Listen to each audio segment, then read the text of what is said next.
वहाँ मैं मर गई थी। कैसे मर गई थी?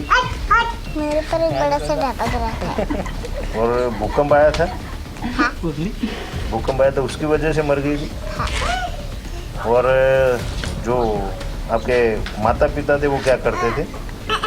वो केक बनाने की फैक्ट्री थी। और माता घर पे थी? हाँ, घर पे काम करती थी। मेरे साथ में मेरा भाई था, मेरी बहन थी, वो सब। और आपको लगता है आपका पुनर्जन्म है? हाँ। ખસ્સા ગામમાં બાળકીનો થયો પુનર્જન્મ, કચ્છના ભૂકંપમાં મોત થયું હોવાનો દાવો।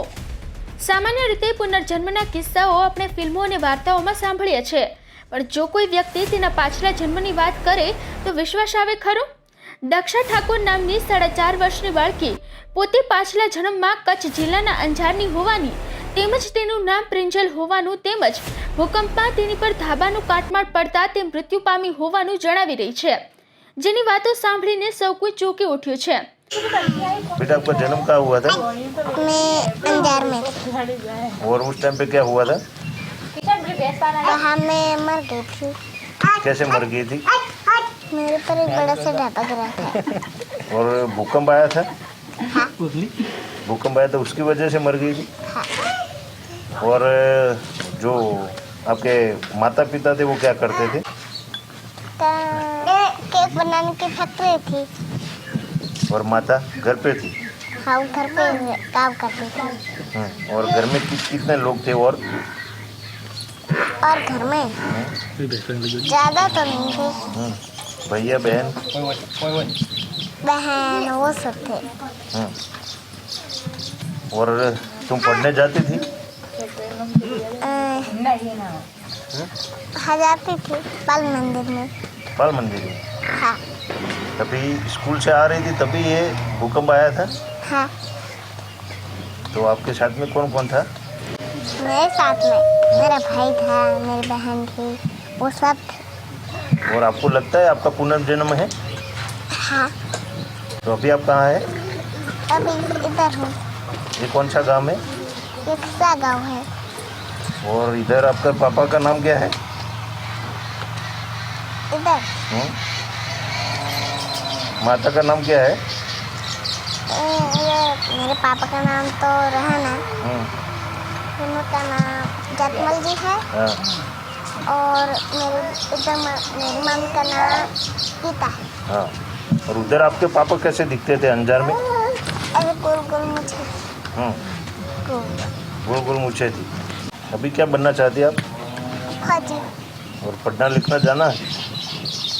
स्कूल जाना है? हाँ।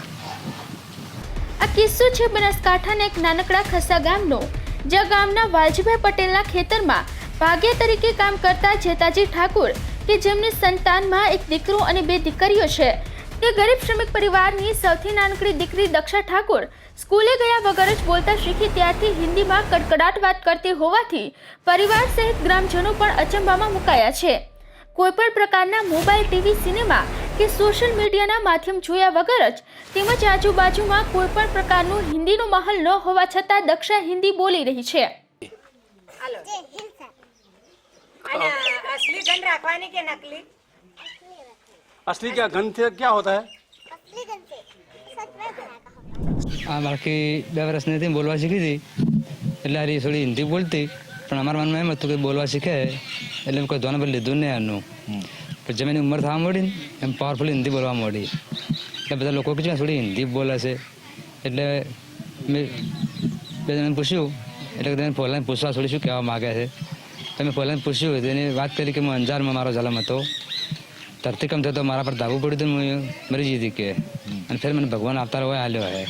આવી વાત કરે છે, હકીકતમાં શું છે શું નથી જે કુદરતને ખબર, પણ હાલ પાવરફુલ થોડી હિન્દી બોલે છે। ઘરમાં ટીવી નહીં, મોબાઈલ નહીં, ભાગ્યા તરીકે વાવા કુવા પર ખેતી કરે છે। એટલે 2 વર્ષની છે ને હિન્દી બોલવા શીખી, થોડું થોડું બોલતી હતી ને પછી આ જેમ ઉંમરમાં 3 વર્ષની છે એમ વધારે બોલવા માંડી। અમારા છોકરા પેલા 2 છે હિન્દી નહીં નહોતું આવડતું કને, કે અમને 2 જણાને હિન્દી નથી આવડતું। પુનર્જન્મની વાત કરે? હા, કે પેલી હું અંજારમાં હતી કે ધરતીકંપ છું ત્યારે કે હું ડટાઈ જતી કે પછી કે ચાલો મોઈ લીધો કે તમારા ઘરમાં ટીવી મોબાઈલ કોઈ ના કશું નહીં ટીવી નહીં કે મોબાઈલ નહીં તો એ હિન્દી બોલે? તો હિન્દી બોલે. કેટલા બાળકો છે તમારે? 3 છે, એમાં કયા 2 છોડીઓ ને 1 છોકરો.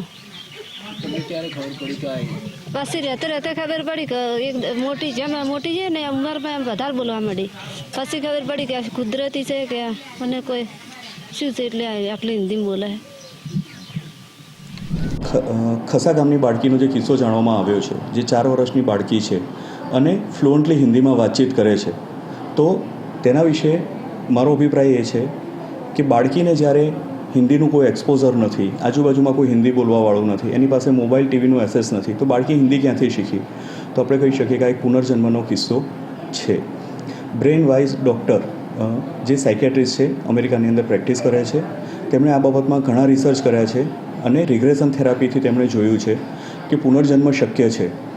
આપણો હિન્દુ ધર્મ જે છે તેમાં શ્રીમદ ભગવદ્ ગીતાની અંદર 2 અધ્યાયના 6 શ્લોકમાં તો કહેલું જ છે કે આત્મા જેમ એક શરીર, જેમ આપણે રોજ નવા નવા વસ્ત્રો પહેરતા હોઈએ તે પ્રમાણે આત્મા એક શરીર છોડીને બીજું શરીર ધારણ કરે છે. એની સાથે સાથે આપણા મનમાં એક સંશય થાય છે કે બાળકને હિન્દી ક્યાંથી આવડે છે? તો એના માટે પણ શ્રી કૃષ્ણ ભગવાને ભગવદ્ ગીતામાં કહેલું છે, અધ્યાય 15 શ્લોક નંબર 8માં, કે જેમ વાયુ એક જગ્યાએથી બીજી જગ્યાએ જાય છે અને પોતાની સાથે આજુબાજુની સુગંધ લઈને જાય છે, તે જ પ્રમાણે આત્મા જ્યારે એક શરીર છોડીને બીજું શરીર ધારણ કરે છે ત્યારે તે પોતાના જૂના ગુણ અને દોષ લઈને સાથે જાય છે. તો આ બાળકીના કિસ્સામાં જે ગુજરાતના એક આંતરિયાળ વિસ્તારમાં રહેવાથી હિન્દી ફ્લુઅન્ટલી બોલી શકે છે, તો આપણે કહી શકીએ કે એક પુનર્જન્મનો કિસ્સો છે. વધુ ન્યૂઝ અપડેટ્સ માટે જોડાયેલા રહો અવર રાજકોટ સાથે. વધુમાં અમારી YouTube ચેનલને સબસ્ક્રાઇબ કરીને બેલ આઇકન જરૂરથી પ્રેસ કરજો. નમસ્કાર.